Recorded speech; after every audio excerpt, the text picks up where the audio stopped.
Fala pessoal, tudo bem? Muito boa noite para vocês. Estamos começando aqui mais um podcast Direito com o Rafa e mais uma vez vamos trazer informações para vocês. Informação liberta. E no nosso caso aqui, a mulher bem informada e ciente dos seus direitos, ela vira uma fortaleza inabalável. E hoje, cá estou, retornei aqui ao nosso podcast, não participei semana passada, mas foi muito bem conduzido pelas meninas e hoje, inclusive, eu chamei elas novamente. Então estou aqui com a doutora Aline e a doutora Lígia. Boa noite. Pode começar, amigo. Pode se apresentar, Lígia, para o pessoal que está te assistindo. Boa noite. Para quem ainda não viu os outros podcasts dos quais eu participei, eu sou a Lígia, sou advogada lá do escritório, especialista em direito de família e tô pegando gosto por participar do podcast junto com o Rafa. Isso aí. A Aline vocês já conhecem, mas pode se apresentar novamente também. Eu sou a Aline, também sou advogada na equipe do Dr. Rafael Gonçalves, já estou aqui há um tempo e sempre participando com você. Isso aí, não se esqueçam de se inscreverem no nosso canal. Clica ali, já a gente chega aos 100 mil inscritos e vamos receber ali a primeira plaquinha do YouTube, se Deus quiser, né, Luan? Já estamos quase, na verdade. Bom, meninas, hoje eu separei aqui um tema polêmico.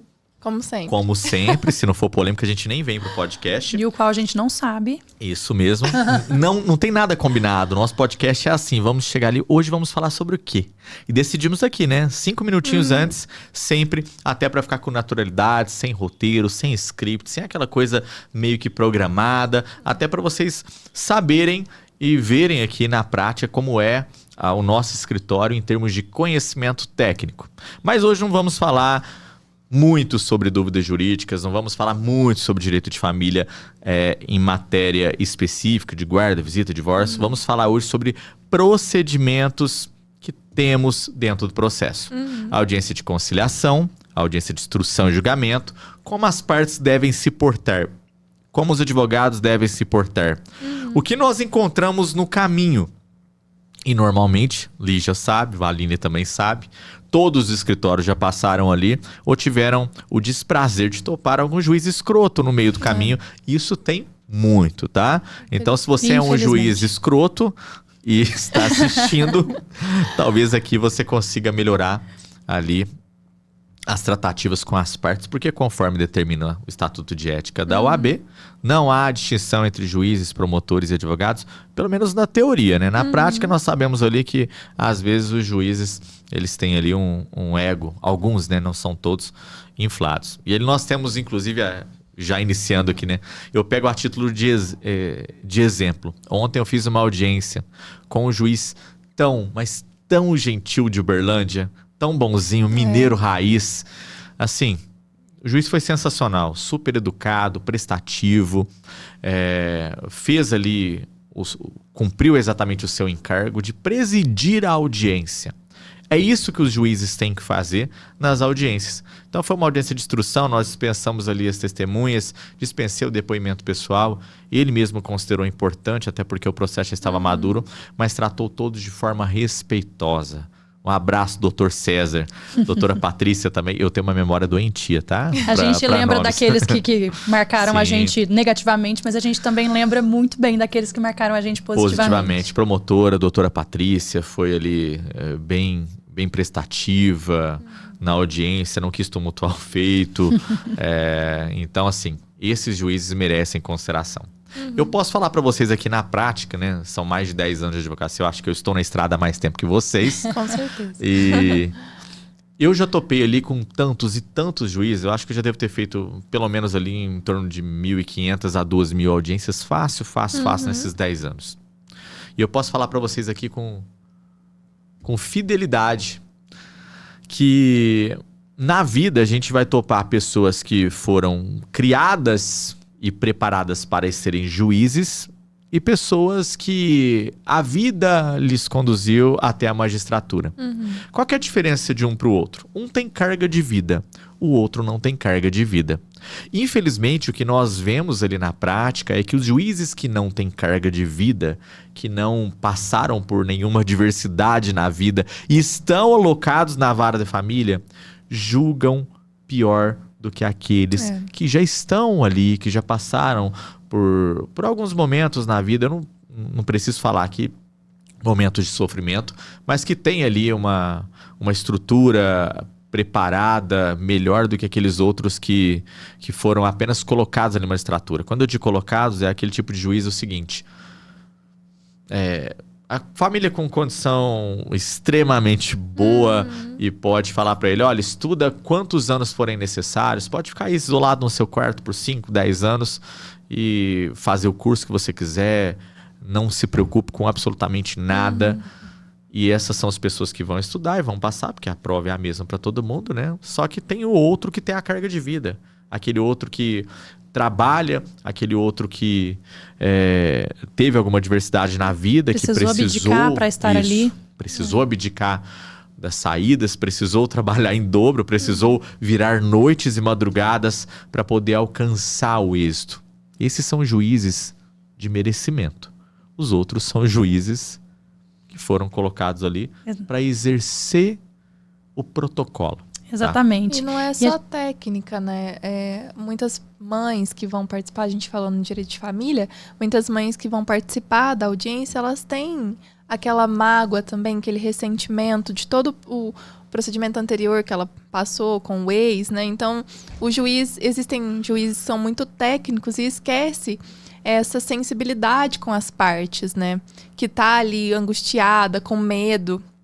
E uns exercem essa profissão com maestria, né? Conduzindo, deixando as partes à vontade, porque depoimento pessoal, ela ter que responder coisas passadas, isso tudo não é que ela está mentindo, né? Mas que gera um trauma e tudo mais de coisas que as pessoas já viveram, né? Então, poucos são os juízes que deixam as partes confortáveis, né? Exatamente. Numa audiência. Eu até tenho um pensamento um pouquinho diverso a respeito dessa questão de ser técnico, porque a gente muito comenta isso lá no escritório, quando a gente termina uma audiência, tem né? juízes técnicos A gente fala, nossa, aquele bons. juiz foi muito técnico. E ainda nesse sentido de ter juízes que não lidam de uma forma tão boa quanto outros lidariam, justamente pela técnica, é quando também acontece de um juiz de vara civil que julga um caso de direito de família. A Lígia já tá puxando aqui O gatilho. Que foi o que aconteceu recentemente lá com a gente. De exemplo, mas vamos usar esse exemplo, inclusive. Nós fizemos ali uma audiência com o juiz. Veja bem, ó. A audiência foi conduzida por um juiz de uma cidadezinha do interior de um estado que o tribunal já não é tão bom. Tá? Eu não vou citar aqui, porque senão vai cair direto na cabeça do cidadão ali. Mas o juiz nem competente, vamos colocar assim, o juiz que desconhecia completamente o procedimento de família. É um juiz que estava ali, ele é da vara civil, aquela famosa vara X-tudo. O cara faz desde juizado especial, execução, tributário, até família, que na minha opinião deveria ser específica e com juízes especialistas na área. E o cara não sabia conduzir a audiência. Então, ao que parecia na audiência, é que estava o juiz, o promotor e o pai num grupinho de WhatsApp, são amiguinhos ali de futebol e foram fazer a audiência com a nossa cliente e com a advogada. Então, esse tipo de magistrado, infelizmente, existe a rodo. Muitos e muitos e muitos. E é esse tipo de magistrado que tem que ser colocado no lugar deles. Seja através de um procedimento, um procedimento investigativo ali no CNJ, seja através ali também da corregedoria, ou qualquer que seja o órgão responsável por apurar esses juízes. E esses juízes criam experiências desagradáveis nas partes, os advogados, enfim. E sempre que nós topamos um juiz desse, sempre, o cara tá o carrasco com a mulher, não é com o homem. Então, assim, me causa uma estranheza, porque o machismo, ele já tá estruturado no judiciário. Podem falar o que for, podem me julgar à vontade aqui nos comentários, que eu nunca liguei para isso. Mas o judiciário brasileiro, ele é machista. O judiciário brasileiro, inclusive, quando eu falo de magistradas e promotoras, ainda assim tem aquele viés de querer proteger o cara que está ali, esculachando a criança, não consegue prover os alimentos, está se esquivando das responsabilidades. Todas as vezes que nós pegamos péssimos juízes ou juízas, foram aqueles que tentaram esculachar a mãe. Eu ainda não peguei nenhum péssimo juiz que tentou esculachar o pai. Esculachar que eu digo, gente, não é humilhar, pelo amor de Deus, mas é tomar ali a mesma atitude que tomou no depoimento da mãe com o cara. Quer ser uma pessoa ríspida, então que seja ríspida com a mulher e com o homem. Quer ser uma pessoa mal educada, então que seja mal educada com a mãe e com o pai. Agora, escolher um lado é meio fora do contexto. Exatamente. Mas no Brasil tem isso, né? No Brasil nós temos, infelizmente, que encarar esse tipo de juiz. Eu falei uma vez no podcast da Evelyn Regling, no VacaCast, até um beijo pra você, Evelyn, um abraço aí, Renato. Nós contamos uma história que eu passei num fórum aqui regional de São Paulo. Hoje eu não vou citar o fórum, tá, gente? Mas quando for do Rio de Janeiro, vocês podem ter certeza que eu cito até o endereço e o nome do juiz. Aqui no Fórum Regional de São Paulo, e nós fomos atender uma cliente, a cliente entrou bem vestida, com joia, uma bolsa bonita, a cliente com uma oratória muito boa porque era instruída. Instruída que eu digo é uma pessoa apta a conversar de igual para igual com qualquer que seja a pessoa. E quando nós entramos na audiência, nós esperamos uma devolutiva, né, uma tratativa por parte do juiz, do promotor, da juíza, da promotora, ao menos respeitosa. Isso é o mínimo que nós exigimos. E quando entramos na audiência, era uma revisão de pensão alimentícia que a mãe queria aumentar a pensão. Porque ela estava custeando praticamente tudo. E ela tem uma condição financeira boa, mas pouco importa se a mãe é rica ou milionária. Isso não isenta o pai da responsabilidade. A mãe já dedicava exclusivamente ao filho, já ficava 26 dias, enquanto o cara só ficava 4 dias no mês. De 15 em 15, passava, pegava o filho, tirava uma fotinha, tomava um sorvete e devolvia. E o que acontece? No meio do processo, eu lá instruindo a audiência, a juíza pega e questiona do nada, a minha cliente. Escuta, você está pedindo esse valor aqui, mas se você vender sua bolsa, você paga praticamente 1 ou 2 anos da pensão desse pai. Ah, meu Deus. Do nada, cara. Tipo assim, ficou todo mundo olhando assim. E nessas horas, você tem que responder à altura. Porque é uma afronta. E, infelizmente, isso que eu vou falar também é verdade, não existe isso. E eu atendo mulheres, vocês sabem, há mais de 10 anos, já passou com mais de 10 mil. Já tive mais de 10 mil atendimentos entre palestras, consultas e participações ali em grupos de mulheres. E não existe isso de mulher pega na mão de mulher e não solta. Mulher solta na primeira esquina. Homem abraça todo mundo e cai todo mundo. Nesse ponto, mulher enxerga a outra com rivalidade. Nessa audiência foi a mesma coisa. Eu tive que interferir, pedir ali a palavra, né, excelência, pela ordem. O comentário foi inapropriado e se a doutora, porventura, tiver alguma ressalva sobre a bolsa da nossa cliente, achou bonita e talvez queira ter uma, que saia da sua cadeira e trabalhe como a minha cliente trabalhou para ter a bolsa. Porque soou realmente como, vou dar um cutucão, entendeu? Pareceu uma invejinha da bolsa da cliente, mas isso desestabilizou a cliente. Sem contar que é totalmente impertinente. Sim, e deu um poder extra ali pro pai, que naquele momento já se sente protegido, ou melhor, né, já sabe que pode se esconder debaixo das saias ali do judiciário. Infelizmente isso acontece todo dia. Nós temos exemplos práticos no escritório todo santo dia. Seja audiência de conciliação, instrução. Podem voltar aqui alguns exemplos que nós temos aí e contar para o pessoal. Eu tive agora um exemplo bom. Uma audiência de instrução de julgamento de um processo de revisão de alimentos. Que o... Quase engasgado. Que o pai, ele estava se sentindo ameaçado porque ia ter as quebras de sigilo bancário dele no processo. E ele pediu para a juíza, ele interrompeu, inclusive, o advogado dele, para falar que era justo que também houvesse a quebra de sigilo bancário da cliente. No caso, a mãe da criança, né? Que não faz parte do processo. E a juíza, né, pontualmente colocou ele no lugar dele. E isso foi excelente.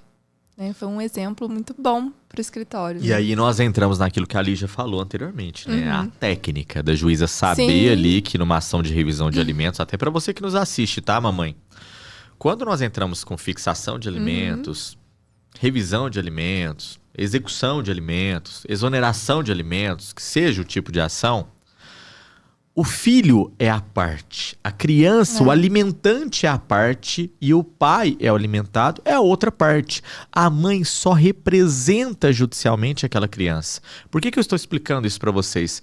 Porque em quase todas as nossas ações que nós pedimos as quebra-sigilos do pai, o advogado da outra parte vem e pede a quebra-sigilo da mãe. Só que nós devemos lembrar sempre, embora tenha as exceções, que é necessário ali fazer a análise proporcional dos ganhos, mas a mãe não é parte no processo. Então quebrar o sigilo da mãe é ir além, obviamente, do que determina o procedimento. E os caras fazem isso não é porque eles querem saber quanto que a mãe ganha, porque eles sabem. Eles sabem quanto que as crianças gastam. Eles sabem exatamente quanto que o filho gasta por mês. É para desestabilizar, ou talvez tumultuar o processo, atrasar o procedimento. Porque não tem uma justificativa plausível para você quebrar o sigilo de uma mãe que cuida da criança praticamente 90% do tempo, que desloca todo o seu salário, toda a sua remuneração para cuidar e custear as despesas da criança. Você quer saber quanto que aquela mãe ganha, por qual razão? Você vai oferecer um emprego melhor para ela? Vai complementar o salário dela? Entendeu? Então não faz sentido. E isso não pode. O que a juíza fez, neste exemplo que você deu, foi apenas explicar para o genitor ali que aquela mãe não é parte no processo. Ah, mas eu quero pedir a quebra de sigilo bancário porque... Eu já ouvi isso em audiência. Chumbo trocado não dói. Poxa, Nossa senhora, chumbo meu trocado Deus não do dói. céu. Um filho da puta tá no meio de uma audiência Vai ter de que alimentos que tá buscando... É incrível. O Luan vai colocar um risco depois, né? Numa audiência de alimentos que está buscando o provimento das despesas do filho, o cara vem querer saber quanto que a mãe ganha. É incrível. Inclusive, em um caso meu, já chegou ao ponto do absurdo. A outra parte do genitor era advogado e nós estávamos tentando um acordo. Aí minha cliente veio super preocupada. Doutora, ele falou que a gente está agindo de má fé. Eu falei, o que aconteceu? O que ele falou? Como assim? Ele, porque você não juntou meu olerite. De fato, ela mandou o olerite dela para mim. Era um olerite ótimo, que ótimo também. Só que o dele 3 vezes mais. Eu falei assim, não, mas a gente não precisa juntar o seu olerite no processo. Você nem é parte do processo. E ele sempre ali manipulando a mente dela, porque... Ela não é advogada, mas ele é. E ele falando pra ela que a gente tava com má fé e ela, uma pessoa muito íntegra, morrendo de medo dessa questão. Porque a gente não tinha juntado os olerites dela. A última vez que a pessoa disse que eu agi de má fé, eu enfiei uma ação no pai da criança. Foi esses dias pra trás. A gente fez um acordo que ele está proibido de falar qualquer A do meu escritório. Porque o cara era tão ordinário, mas tão ordinário, que é o seguinte... Normalmente nós trabalhamos para vencer o processo. Ninguém trabalha para perder processo. Nenhum advogado trabalha. E aí, no meio do processo, o cara me pega e manda uma mensagem e fala assim, olha, seu advogado vai fazer você perder o processo, hein? Ele tá perdendo prazos. Cara, nunca perdi um prazo na minha vida. Nunca perdi. Obviamente, não tem como perder prazo. Estando ali, lidando com outras vidas do outro lado. E o cara fazendo isso e a mulher aquele terror, final de semana, ligando, à noite ligando, pedindo para constar processo. Talvez até tenha constado outros advogados para ver se eu perdi o prazo. E nunca aconteceu, mas isso desestabiliza muito. Eu entrei com uma ação indenizatória, pedi 40 mil de indenização. O cara parou. Por quê? Porque você mexe no bolso Exatamente. do cidadão, entendeu? E até puxando o gancho de exemplos que nós estamos falando aqui, o Luan vai ter que fazer corte hoje só de mal de juiz. A gente tem que postar postar 2 conteúdos, postar uma série hoje. Dá pra fazer no TikTok ou então um destaque ali. O judiciário brasileiro, como ele é na prática. E eu acho bacana para que as mães também conheçam como que o judiciário é na prática. Sim. No escritório, nós temos o hábito de investigar a vida do juiz, a vida do promotor. Eu me recordo que há pouco tempo, até conversando com o Leandro, nós estávamos tendo um problema que todas as manifestações do Ministério Público que está no processo como fiscal da lei pela criança, estava contra a criança. Eu falei, poxa, nós estávamos pedindo uma guarda unilateral, com razão, apesar de ser a exceção. E a justificativa é, o cara morava em outro estado, o cara não tinha nenhum contato com a criança, não queria participar. Havia um litígio entre eles ali que envolvia violência familiar, e aí nós temos a 14.713, né, que é a lei que proíbe que tenha guarda compartilhada nesse sentido. E o promotor, em toda manifestação, contra a criança, contra a mãe, falou, não, tem que ter guarda compartilhada por isso. E aí falamos, poxa, vamos dar uma investigada na vida desse cara? E aí encontramos o cara com artigos jurídicos publicados, da necessidade de aplicação da guarda compartilhada como regra, como um todo, da impossibilidade da extinção da famosa guarda unilateral. Então, ou seja, já sabíamos que aquele cara ele tem um posicionamento totalmente contrário à guarda unilateral.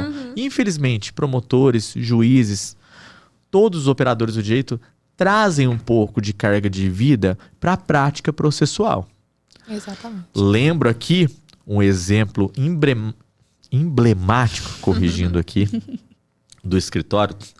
Você não estava no escritório, eu não me recordo pelo tempo do escritório, mas foi um processo aqui do interior de São Paulo.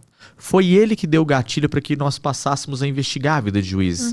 Então, quando nós vamos para a audiência, nós já sabemos quem é o juiz, onde se formou, quais as especializações, se de fato ele advogou antes, advogou em qual área.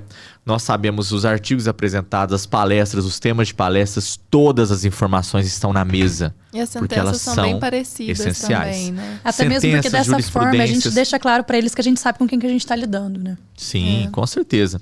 E qual é o exemplo emblemático?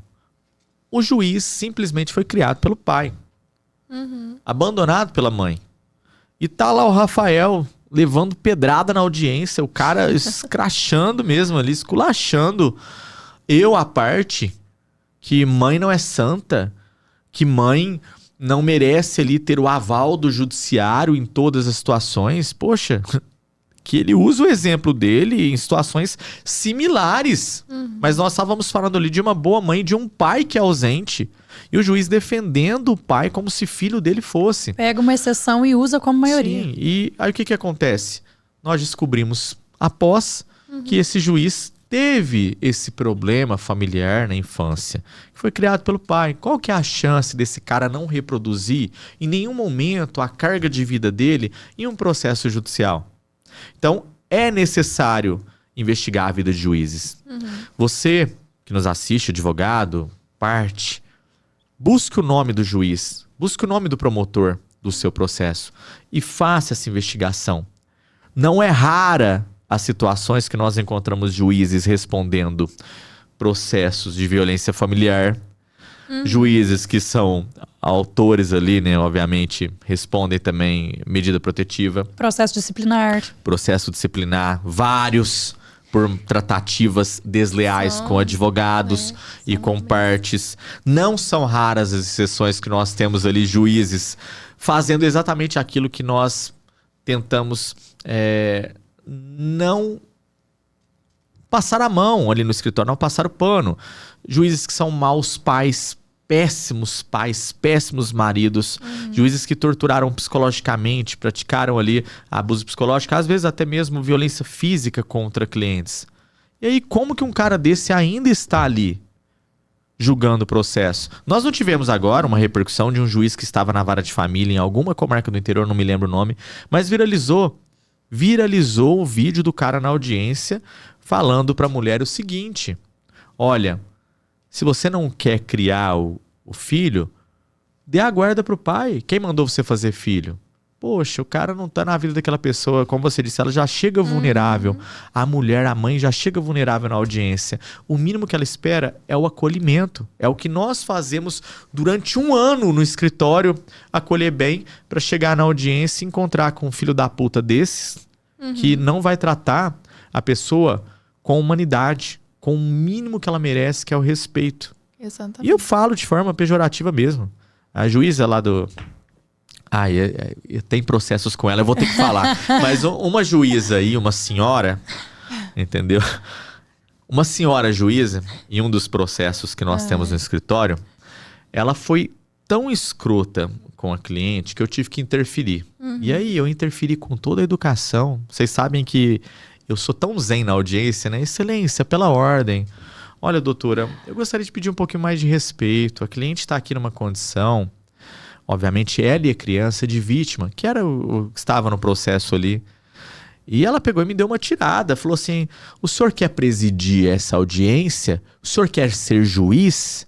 estude e sente aqui.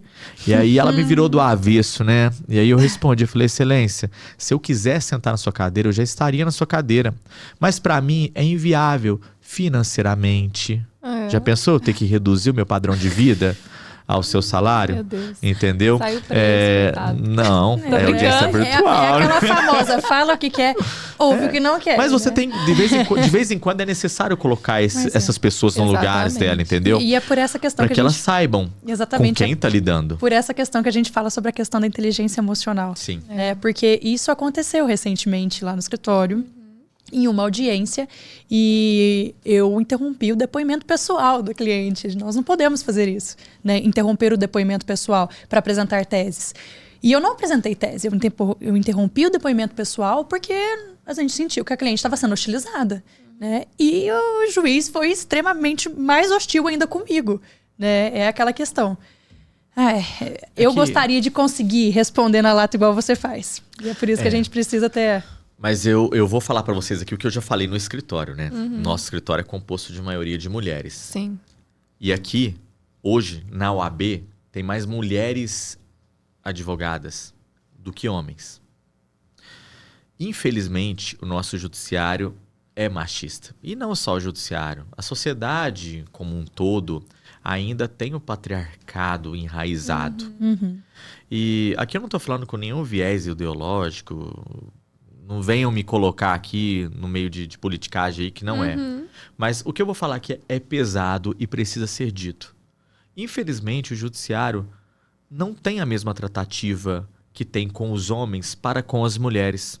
Quando você foi desrespeitada por esse juiz e eu sentei na cadeira puto da vida, já pronto para responder ele como deveria, qual que foi o comportamento dele? Enfiou o rabo no meio das pernas e ficou quieto. Por quê? Porque nós ainda temos isso na sociedade, nós ainda temos isso no judiciário, de não sei por qual é a doença que esses profissionais têm, de achar que, às vezes, uma mulher advogada não é tão competente quanto seria um homem advogado, e ao contrário.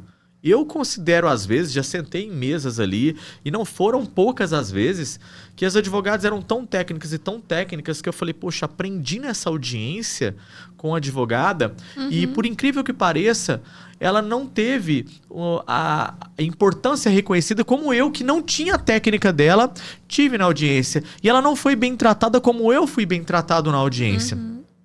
E talvez seja por esse o motivo que as mulheres...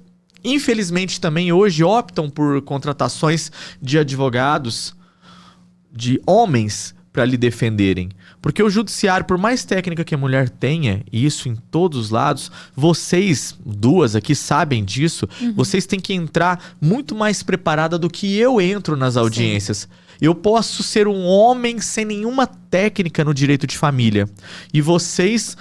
podem ter o PhD em direito de família e dominar com maestria qualquer audiência. E mesmo assim, muitas das vezes eu vou entrar numa audiência e vou ser mais respeitado do que vocês, porque o nosso judiciário não foi feito para mães. O nosso judiciário não foi feito para mulheres. Está melhorando. Ao longo dos anos, eu percebo uma melhora significativa, mas ainda há muito a melhorar. Esses juízes que não respeitam mulheres advogadas, e nós vemos todos os dias no escritório, os advogados das outras partes que não respeitam mulheres advogadas, e nós vemos todos os dias no escritório, devem ser colocados nos lugares deles, sejam com representações na ordem, seja com representações do CNJ, como eu te falei, pontualmente, faça o que você entender necessário na representação, que eu assino embaixo. E temos isso. Outro dia, a nossa colega, a doutora Jennifer... Ai, meu Deus, essa foi a Jennifer não está aqui, eu vou tomar a liberdade de contar isso aqui publicamente. Jennifer, me desculpe, mas eu até falei pro advogado que eu iria expor ele como ele deveria ser ia exposto. Dar a fama pra ele, né? A fama que ele merecia. A Jennifer simplesmente chamou um colega advogado para... numa gentileza, pedir a ele que comunicasse o cliente para que o cliente pagasse para não expedir mandado de prisão. Para o cliente dele não ser preso. O cara do outro lado se sentiu, isso nas palavras dele, se sentiu ofendido por uma mulher advogada querer ensinar ele qual que é o procedimento. E a mensagem que ela mandou, e eu conferi várias vezes, foi: doutor, peça ao seu cliente para que ele cumpra o acordo e assim evitamos o tumulto processual até uma expedição do mandado de prisão. É uma gentileza. Até eu nem sabia disso, não, eu teria mandado prender mesmo. Manda prender, ir lá na cadeia e conversa com o advogado dele. E o cara, numa sequência de mensagens sem noção, começou: olha, você é muito nova, mas eu entendo, você é menina ainda, precisa estudar um pouco, você não sabe conversar, você não sabe fazer isso, aquilo. E aí eu falei: poxa, se o cara é valentão assim, então ele tem que ser valentão comigo também, né? Eu puxei o chamado, mandei um áudio de quase 10 minutos, mandei um podcast pra ele e fui categórico. Ele ouviu. Ele ouviu os 10 minutos ali. E eu fui categórico, eu falei: olha, escuta só, doutor. Ela é uma colaboradora do meu escritório, eu não admito em momento, e vocês sabem, em momento algum, qualquer tipo de desrespeito com qualquer colaborador do meu escritório, seja desde o pessoal da limpeza até meu irmão que está no escritório, qualquer que seja, familiares do escritório. Você foi desrespeitoso, você não tem conhecimento técnico, você não sabe tratar uma mulher, você não sabe tratar uma advogada, e na minha concepção você não deveria nem ter carteira de OAB. Aí eu esculachei o cara tanto, mais tanto, pra ver se ele teria a mesma atitude comigo. E adivinha qual foi a resposta do cara? Ô, doutor, que bom falar com você aqui. Olha, peço desculpas aí pro doutor. Quando você estiver aqui na cidade, nós vamos tomar uma cerveja. Mas é a sua advogada que não soube conversar. É incrível. E, assim, a tratativa é completamente diferente. E por qual razão? Por qual razão? Ela também é especialista, advogada, tem conhecimento técnico como eu tenho, de forma igualitária. Mas a estrutura hoje nossa não é compatível para as mudanças que nós estamos tendo. Nós já temos mais juízas, acredito eu, já temos mais advogadas do que homens advogados.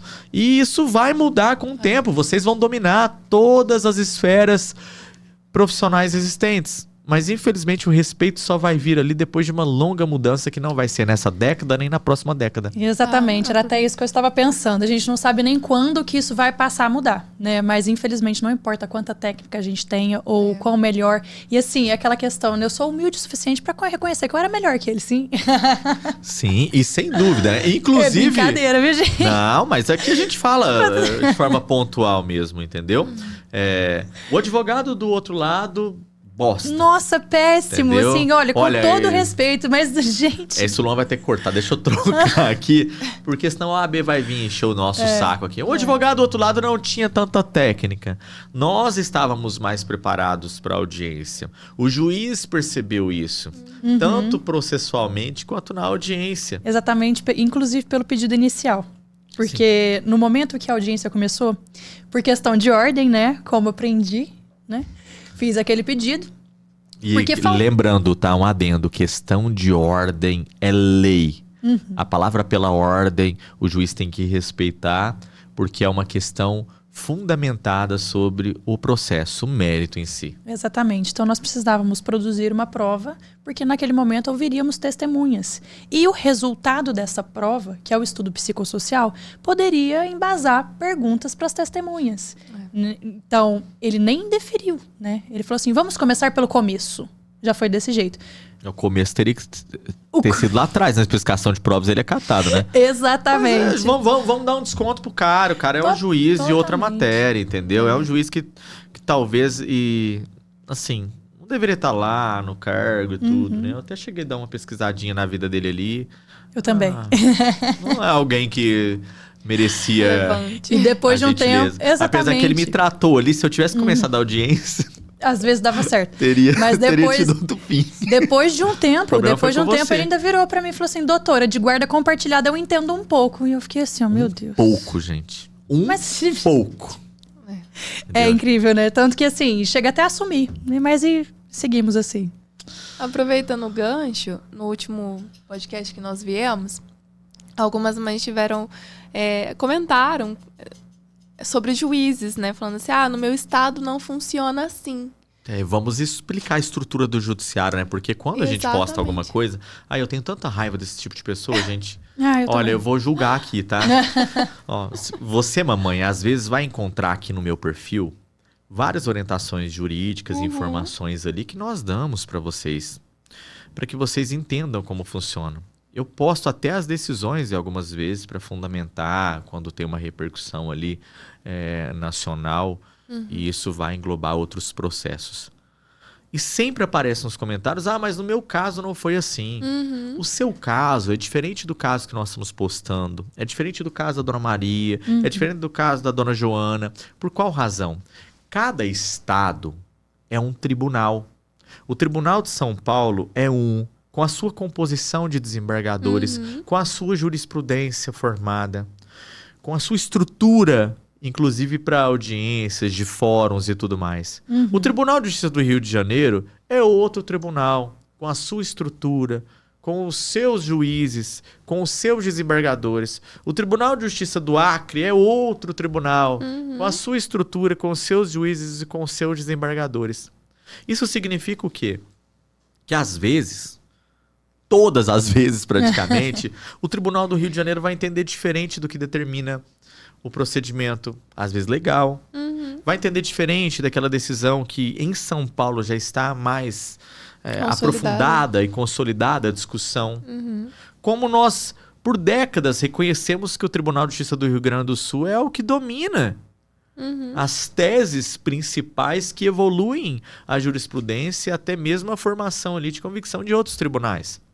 Então, se você mora numa cidadezinha do interior e pegou um juiz escroto, e esse juiz escroto não foi bom para o seu processo, atuou com ilegalidade e você não recorreu, não significa que aquele procedimento que foi uma experiência ruim para você vai ser para outra mamãe.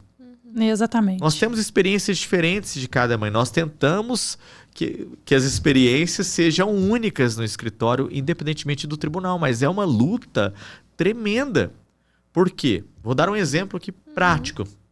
O Tribunal do Rio de Janeiro, numa decisão deles, eles entendem que 20% da renda do pai, independentemente da renda do pai, é o suficiente para custear um filho.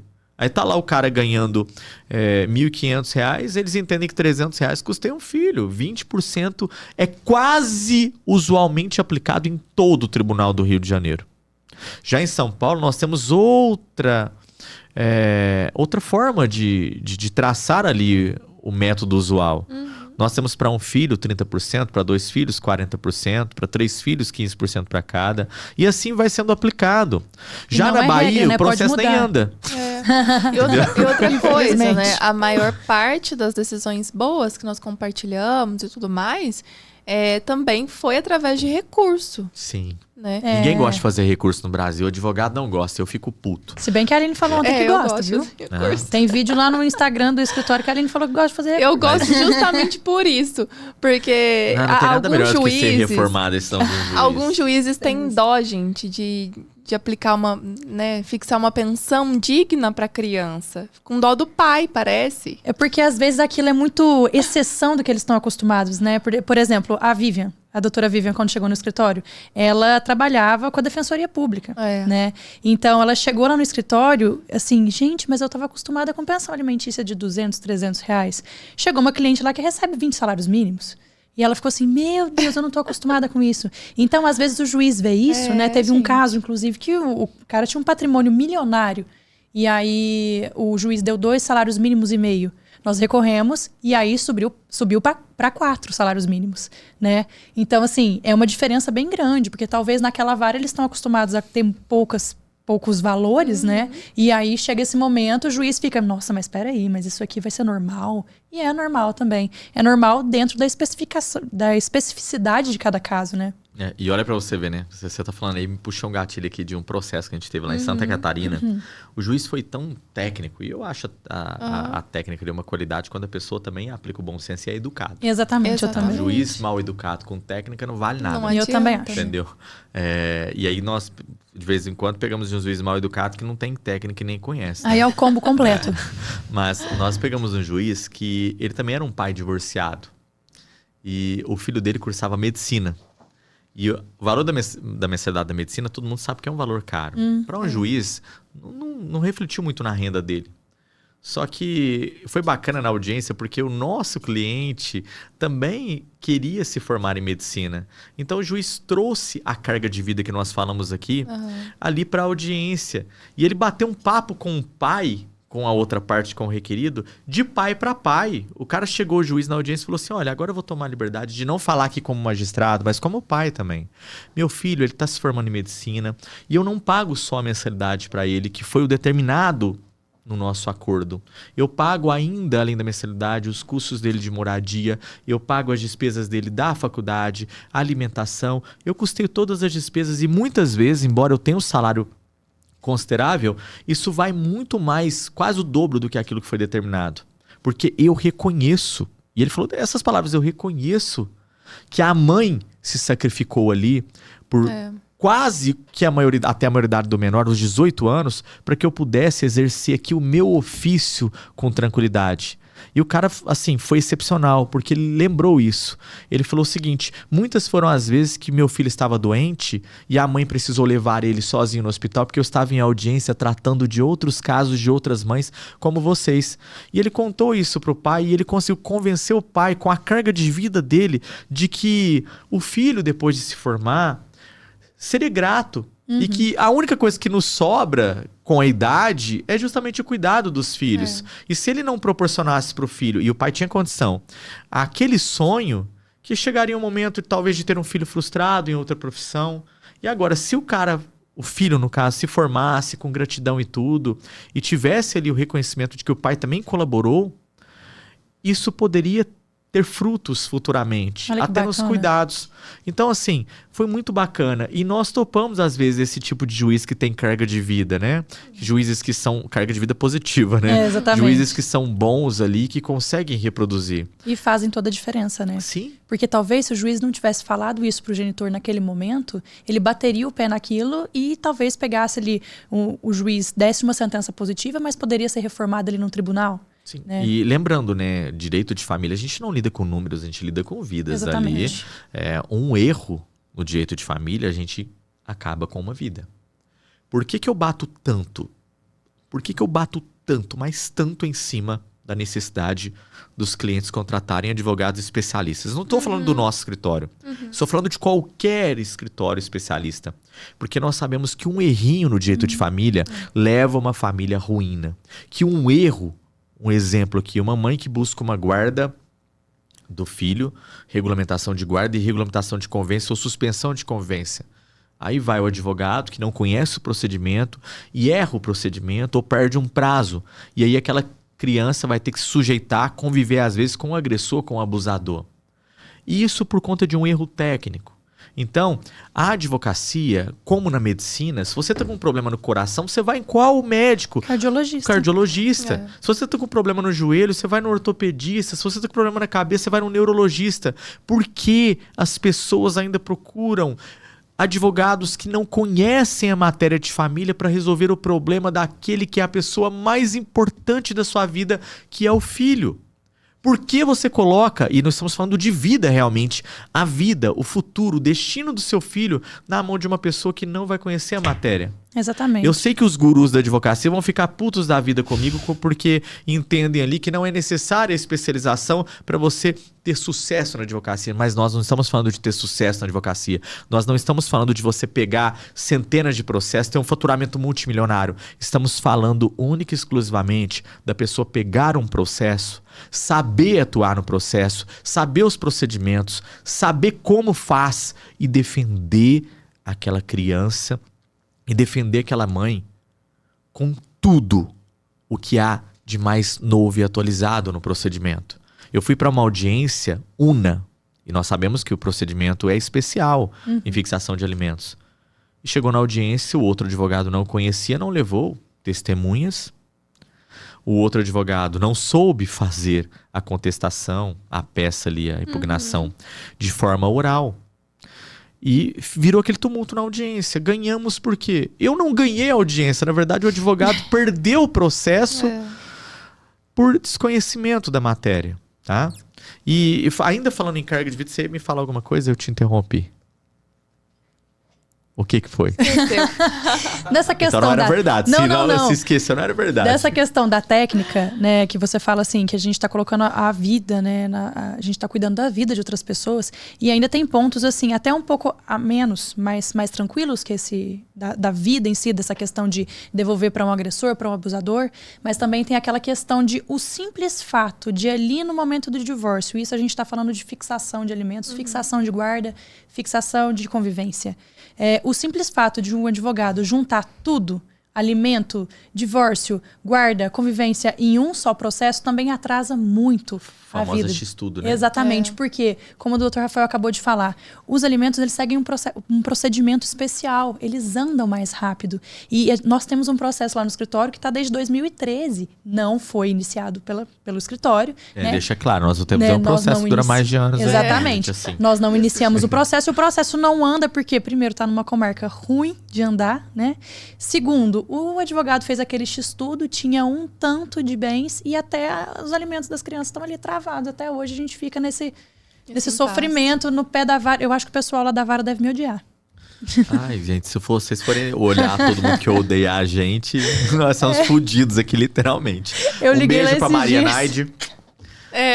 Nós lembramos aqui que ela tá presente em todos os nossos podcasts aqui. Agradecemos. Tassiane também. Olha só, agora vamos passar um pouquinho de inveja na Lídia. Vamos falar de paternidade e maternidade? Inclusive, se você tava falando, isso veio na minha cabeça. Eu falei assim, Rafael, e agora? Você é pai e tá mais pendente pro lado das mães mesmo? Então, era isso que eu queria falar, na verdade, porque nós estávamos falando de carga de vida. E eu recebi, depois que o Arthur nasceu, centenas de mensagens de outros homens que são haters, na verdade, perguntando, e aí, agora você já consegue entender o nosso lado? E aí, já virou pro outro lado? E eu falo para vocês aqui categoricamente, a paternidade me aproximou ainda mais da maternidade em si. Porque agora, como pai, e eu sou presente, eu me faço presente, eu quero estar presente em todos os momentos do meu filho, seja financeiramente ou até mesmo afetivamente, e eu entendo agora o quão responsável uma mãe tem que ser para criar um filho. Veja bem, lá estou eu, a Amanda, nós temos um núcleo de apoio, nós temos ali colaboradoras para nos ajudar, e mesmo assim ainda foi pesado o comecinho, os meses. Agora imagine só, uma mãe solo, que não tem qualquer apoio do pai, ou até mesmo do núcleo familiar, exercendo aquela maternidade, e muitas vezes com outras crianças, e muitas vezes com 2 crianças pequenas. Eu não consigo admitir isso. Eu que faço as compras do meu filho. Eu compro fralda, eu compro lencinho, eu escolho o que tem ali de melhor para que ele também tenha uma qualidade de vida boa. Mas todas as vezes que eu vou comprar fralda, eu fico pensando, e aquelas mães que não têm o apoio do pai, que não recebem nada, e que às vezes estão sujeitas a comprar ali, não só fralda, mas itens básicos da criança, de qualidade inferior, que às vezes vão até prejudicar as crianças. E aquelas mães que não tem quem vá buscar, não tem escolha, entendeu? Então, assim, para vocês que sempre me perguntam se eu mudei de lado, nunca. Ao contrário, agora eu consigo admirar ainda mais a maternidade. Consigo admirar ainda mais as mães que ficam o tempo todo em dedicação com a criança. Consigo admirar ainda mais as mães que fazem o milagre da multiplicação. Porque até então eu tinha somente a tese de que era difícil. E agora eu tenho a prática de que é difícil. Não consigo engolir, não entra na minha cabeça em nenhum momento o quão doente pode ser um pai ao ponto de não querer participar da vida de um filho. Eu tenho meu filho e vocês sabem que chega 3:30 da tarde ali eu já quero vazar. E ele já me conhece a hora que eu tô chegando, entendeu? Então a risada dele, brincar com ele todo dia, acordar com ele. Eu divido as tarefas com a Amanda, então eu acordo também de madrugada para dar uma mamar para ele ali, troco fralda, faço absolutamente tudo que tem que ser feito por ele ali. E a todo momento vem na minha cabeça, como que uma mãe consegue fazer aquilo tudo sozinho, se em 2 pessoas com mais um núcleo de apoio, ainda assim se torna pesado. Então, assim, aquela frase que até pouco tempo não fazia sentido, que mãe é mãe, agora faz sentido. Mãe realmente é mãe. E a mãe sem o apoio do cara, ela, assim, tem que louvar essas mulheres, né? Eu acho incrível, é a mágica que mamãe consegue fazer na questão de tá faltando dinheiro e elas arrumam dinheiro. Tá faltando comida e elas arrumam comida. Os pais, não tô generalizando todos, né? Mas na maioria dos casos que a gente vê nos processos, eles saem do emprego ou trocam de emprego que vai receber um salário menor e eles acham que tem que diminuir a pensão da criança. Né? Então, eles não têm essa mágica, tipo, não, eu vou receber menos, mas meu filho não pode diminuir o padrão de vida dele, ou vai faltar o leite, vai faltar a fralda, E às vezes é de propósito, né? Eles trocam de emprego para receber por fora, eles não deixam de receber mais, E a né? mãe faz essa mágica acontecer. Tá faltando uma fralda, de repente aparece a fralda. Tá faltando leite, de repente aparece o leite, né? Tá. A dificuldade que nós temos é que a mãe realmente não tem escolha. É. Eu topo todo dia com isso. Entendeu? O pai, ele simplesmente tem a opção de escolher. Eu não quero exercer essa paternidade. Eu vou para outra família, eu vou sair de casa, eu não vou ajudar essa mãe. E ela que se foda, literalmente, com perdão da palavra. A mulher vai fazer o que, a mãe? Eu não quero exercer a maternidade. Aí olha para a criança tá ali, dependendo exclusivamente dela. Entendeu? Que é tudo para ela. Tudo, absolutamente. O filho, a mãe para o filho... é um tudo, entendeu? E isso nos remete muitas vezes ao quão injusto o Brasil é com as mães. Sim. Porque a paternidade, ela é uma opção. A maternidade, ela é uma obrigação. Eu falo sempre nos meus conteúdos aqui, se uma mãe recebe uma proposta de emprego para trabalhar no exterior para ganhar $40 mil, um exemplo, mas ela tem que ir uma semana e ela tem uma criança, um filho... ela precisa da autorização do pai. Se o pai não autorizar, ela precisa de um suprimento de vontade. Se o suprimento não sair, vai entrar com recurso e muitas vezes ela não vai conseguir pegar aquele emprego e sair do Brasil. O pai não. O pai pode estar numa família consolidada, lá bonitinho, dormindo com a mulher, com a criança do lado. Ele recebe uma proposta de emprego. A mulher não concorda, tem um filho para criar, tem um mundo a gerir ali em prol dessa família. O que ele faz? Se ele quiser, e ele vai. Compra a passagem no mesmo dia e embarca. E não há nada de punição para esse cara. Não há nada que a gente possa fazer na prática para que aquele cara, ele simplesmente vire pai. E algo que eu percebo também, Aline, na prática, aqui você como mãe, eu como pai, a Lígia logo uma mãe também. Espero. Nós já sabemos. Tá, a Lígia logo uma mãe aí, tá trabalhando para isso. Lucas. Logo ela vai ter que trazer você aqui pra nós bater um papo aqui, todo mundo aqui. Agilizar esse processo. Agilizar. Mas o que eu percebo hoje, sendo pai, é incompreensível realmente que um cara abandone um filho. Na minha concepção, eu não consigo. Eu não consigo imaginar um cara que deixe de acordar com o filho, deixe de dormir com o filho, deixe de passar esses momentos com o filho, por qualquer idade que tem o filho ali, entendeu? E isso realmente é só depois que nasce. Todo mundo se vê ali naquela berlinda, né? Quem não tem filho sempre ouve. A hora que você ter filho, você vai entender que aquilo é o maior amor do mundo. E quem tem filho fala isso enchendo a boca, né? E hoje eu posso falar realmente, é incomparável, é algo indescritível, entendeu? Hoje, se você falasse há 10 anos atrás, Rafael, e aí um filho ou uma viagem, um filho ou o sucesso na carreira, o filho ou estabilidade emocional, talvez eu optaria por essas outras questões, porque eu ainda não tive o prazer de ser pai. Depois que nasceu meu filho, qualquer exemplo que você utilizar, qualquer pessoa ou o filho, a resposta já está escrita. É o filho, entendeu? E assim, é tão gostoso você conviver, e você sabe que ali em termos de paternidade, eu me considero um pai presente e vou me fazer presente, entendeu? Meu filho merece tudo. Em nenhum momento, e nós já tivemos inclusive essa conversa, eu e a Amanda, se em algum momento o nosso relacionamento não der certo, e vai dar pro resto da vida, vamos ter outros filhos, vamos ter outros filhos ali, mas nós já conversamos isso. Em algum momento... e temos esse compromisso.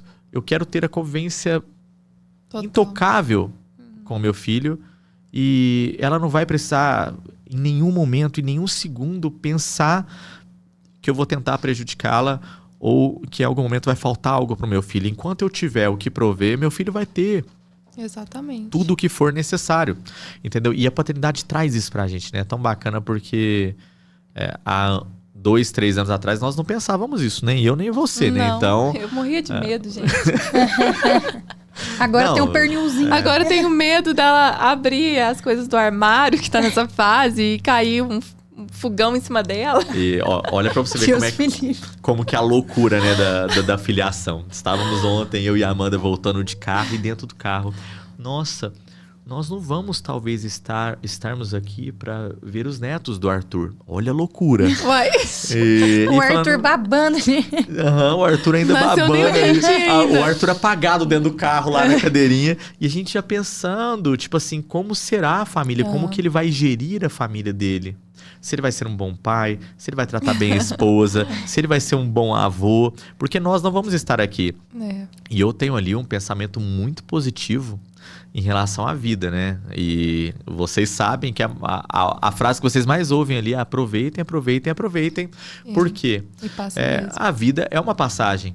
Ontem eu estava recebendo o resultado da gravidez com a Amanda e hoje o Arthur já tá... Amanhã o Arthur já tá fazendo 4 meses no mês aniversário dele. Foi rápido E mesmo. é muito rápido. E nós estamos de passagem, nós estamos caminhando pra morte, né? E quando você pensa, e nós estávamos meio que refletindo ali dentro do carro, de que depois que você morre na primeira semana, poxa, aquele tumulto, todo mundo triste.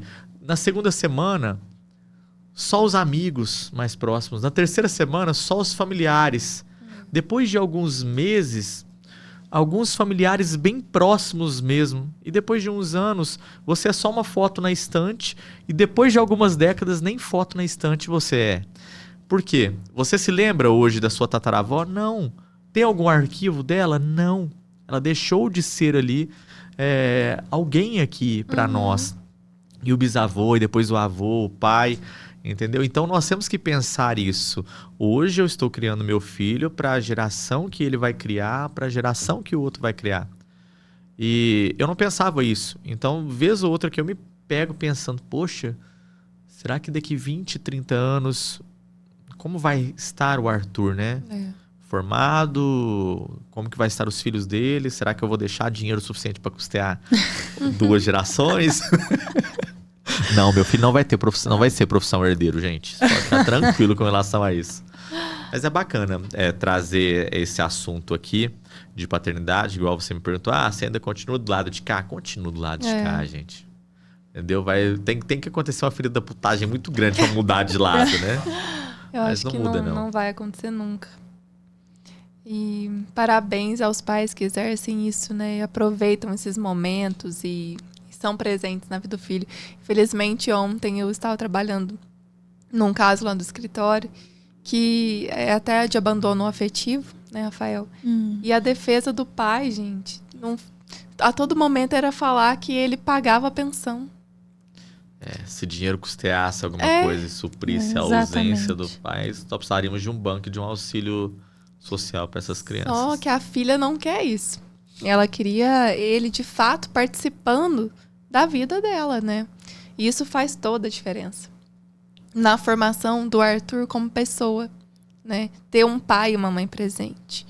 Sim, e é diferente, tá? É diferente, sim. Eu entendo hoje a necessidade de ter uma figura paterna presente, Sim. de ter uma figura masculina presente na vida dele, porque tem coisas que eu talvez ensine ou vá ensinar de forma mais pontual do que a Amanda. Entendeu? E nós dois temos cargas de vida. Então, eu quero que o meu filho seja uma pessoa tão boa quanto eu me considero. Hoje eu me considero uma pessoa boa. Eu quero que ele seja melhor ainda. Entendeu? E eu quero que ele respeite outras mulheres. E se algum dia na vida ele for um desses pais escrotos que nós topamos por aí, que ele não vai ser, eu tenho certeza disso, né? Mas eu quero ter a certeza disso através da criação. E é através da criação que a gente tem essas certezas. Exatamente. Através da reprodução daquilo que a gente não quer que ele seja, que ele não vai ser. entendeu? Muitas pessoas carregam uma carga emocional e traumas que acabam sendo reproduzidos por mais 2, 3 gerações. Tem que ser geração traumas, que vira a chave, né? Uhum. Mas é isso aí, gente. Então, tô com vocês aí, mamães. Encerramos aqui mais um episódio do nosso podcast. E voltamos aí na próxima quinzena com mais um episódio aqui do Direito com Rafa. Hoje não foi Direito com Rafa, mas nós falamos de tudo ali. Exatamente. Então, fiquem com Deus, uma boa noite. Até a próxima. Boa noite, Boa noite, pessoal. Até a próxima. Vamos ver se a gente volta de novo, né, Aline? Né? Vamos tentar trazer mais gente do escritório, mas se não trouxer... A gente tá tentando com o pessoal. Se a gente não conseguir trazer, eu já estou fincando aqui elas para baterem um papo com vocês. Beijão. Beijo, gente.